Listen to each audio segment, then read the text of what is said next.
اور ابھی تو وہ عمران خان کے ساتھ جا کر بیٹھ گئے ہیں جن کو آپ ویسے ہی غدار ڈکلیئر کر دیا ہے. یعنی کہ اس وقت کیا مولانا صاحب بھی ایک باغی اور غدار ہیں. عمران خان جو کہ ملٹری میڈ تو نہیں ہے، شروع سے تو ان کی اس طریقے سے سیاست نہیں تھی، لیکن جب ان کی گورنمنٹ آئی وہ سیم پیج پر رہے آرمی کے ساتھ. عمران خان نے خود ایڈمٹ کیا کہ پارلیمنٹری بیک بینچر کے طور پہ میں نے قمر جاوید باجوہ کو ایکسیپٹ کیا اور ان کی میٹھی باتوں میں آ گیا، جس کی وجہ سے میری گورنمنٹ ایسے ہوئی اور اب وہ اس کے کانسیکوینسز بھگت رہے ہیں، ان کا ووٹر سپورٹر بھگت رہا ہے. تو ان کو بھی غدار ڈکلیئر کر دیا ہے. ابھی تک آپ نے عمران خان کو بھی باغی اور غدار بنایا ہوا ہے. جرنلسٹ میں اگر آپ جائیں تو وجاہت سعید خان جو کہ انتہا سے زیادہ اسٹیبلشمنٹ کے کلوز ملٹری میڈ بندے ہیں اور خود بھی فوجی صفت انسان ہیں آپ اگر آپ ان کو دیکھیں، لیکن اس وقت وہ پاکستان کے ایئرپورٹ پہ لینڈ نہیں کر سکتے. ان کو گرفتار کر لیا جائے گا کیونکہ وہ غدار ڈکلیئرڈ ہے، کیونکہ وہ اینٹی اسٹیٹ جو ہے ان کو ٹیگ لگا دیا گیا ہے. معید پیرزادہ جو ہیں وہ بھی اسٹیبلشمنٹ میڈ ہیں جی، اب ملٹری میڈ ہیں. اس وقت وہ بھی ملک میں آ نہیں سکتے کیونکہ وہ یہاں لینڈ کریں گے ان کو گرفتار کر لیا جائے گا. تو کیا ریزن ہے؟ کیا ایسا کریکولم ملٹری کی طرف سے ان کے کلوز دوستوں کو لوگوں کو بتایا جاتا ہے کہ ان دی اینڈ وہ باغی اور غدار ہو جاتے ہیں؟ کیا اس میں ہماری تھوڑی سی ملٹری کو سیکھنے کی سمجھنے کی ضرورت ہے کہ وہ خود اپنے اس جو کتاب ان کو پڑھاتی ہے اس میں بدلاؤ لے کے آئے تاکہ بعد میں لوگ جا کے آپ کے باغی نہ ہو جائیں، غدار نہ ہو جائیں؟ میں اس وقت یہ نہیں بات کری کہ ملٹری صحیح ہے یا یہ لوگ غلط ہیں، کون غلط ہے کون صحیح ہے، بات یہ نہیں ہے. بات یہ ہے کہ ملٹری میڈ لوگ وہ باغی اور غدار کیوں بن جاتے ہیں، ان کو ڈکلیئر کر دیا جاتا ہے. دوسری طرف جو ایک بہت امپورٹنٹ چیز ہے وہ ہے اس وقت اتنا انتہا سے زیادہ کیوس ملک کے اندر موجود ہے. میٹر ٹوٹ جائے گا اس وقت، اس حد تک کا کیوس ہے پاکستان کے اندر. آرمی کیا سٹانس رکھتی ہے، آرمی کدھر سٹینڈ کر رہی ہے؟ انٹرنیشنل میڈیا نے انتہا کی کوریج دے چھوڑی ہے، ان الیکشن سے پہلے بھی اور الیکشنز کے بعد بھی ہر طرح کا تجزیہ ہوا ہے پاکستان آرمی کے بارے میں. اور پاکستانی ہونے کے ناطے جب آپ اس ملک میں بڑے ہوتے ہیں تو ایک سرٹن لیول کی اٹیچمنٹ آرمی کے ساتھ ہوتی ہے، ایک رسپیکٹ ہوتی ہے. اور کسی بھی پاکستانی کو یہ دیکھ کے اچھا نہیں لگتا کہ آپ کے اپنے ملک کی فوج ہے. جیسے مولانا فضل الرحمان نے کہا کہ میں ہمیشہ فوج سے اس لیے بات کرتا تھا کیونکہ کون سا بھارت کی فوج ہے، ہمارے اپنے ملک کے جنرل ہیں، کیوں نہ بات کریں ہم. صحیح بات ہے. تو وہی بات کہ اپنے ملک کی فوج ہے، ہمارے اپنے جنرلز ہیں، ہم کیوں ان کے بارے میں اتنی برائیاں برداشت کریں؟ تو آرمی کا اس وقت ان سارے انٹرنیشنل انالیسس پر اور اس سارے پاکستان کے کیوس پر اور اتنی کنفیوژن پہ جو پاکستان کے ایک ایک شہری کے دماغ میں ہے اس کو لے کر کیا سٹانس ہے. آج پی ٹی آئی بھی جلسہ وہ پریس کانفرنس کرنے جا رہی ہے جس میں صرف پاکستانی میڈیا نہیں بلکہ انٹرنیشنل میڈیا انوائٹڈ ہے. وہاں پر انہوں نے سائنڈ فارم 45 دکھانے ہیں پروف کے طور پہ کہ جی ہم 180 سیٹس کلیم کرتے ہیں، ہمارے ساتھ دھاندلی کی گئی ہے. انٹرنیشنل میڈیا پہلے ہی آپ کو کوریج دے رہا ہے، وہ تو بھاگا ہوا آئے گا.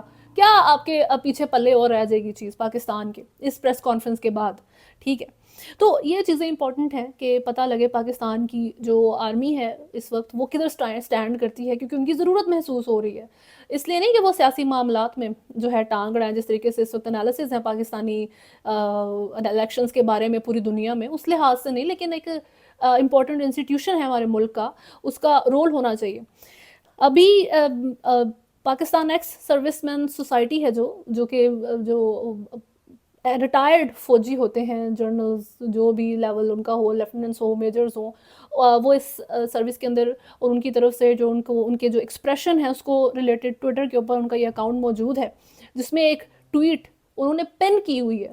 ٹھیک ہے جی، یہ فوجی ہی ہیں جو یہ بات کر رہے ہیں. میں پھر وہی بات بول دوں گی کہ میرا ہر چیز ود ڈیو رسپیکٹ ہوتی ہے، اور ابھی بھی جو میں بات آپ کو بتا رہی ہوں یہ میرے ورڈز نہیں ہیں، یہ فوجیوں کے الفاظ ہیں.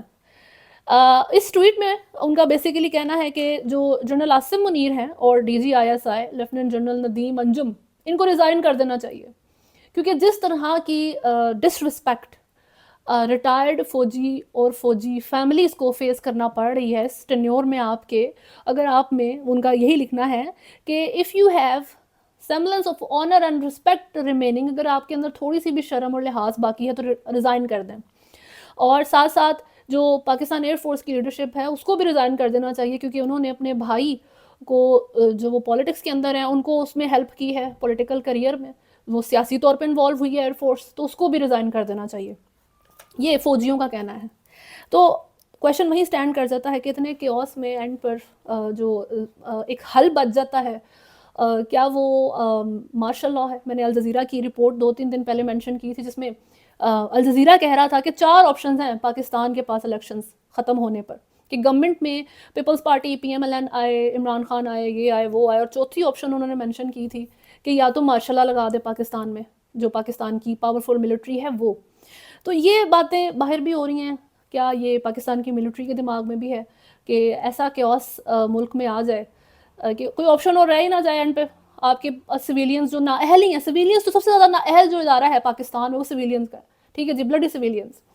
تو وہ اس حد تک اپنی نااہلی دکھا دیں کہ آخر میں صرف مارشل لاء حل رہ جائے، آخر میں صرف آرمی آپ کو بچائے، آرمی آپ کو بارڈر کے اوپر بھی فائٹ کر کے بچائے، اور آپ جب خود سے لڑ رہے ہیں ملک کے اندر اس میں بھی وہ آپ کو بچائے، تو وہ کیسے سروائیو کرے گا جب پاکستانی سیاستدان اس حد تک نااہلی دکھائیں گے.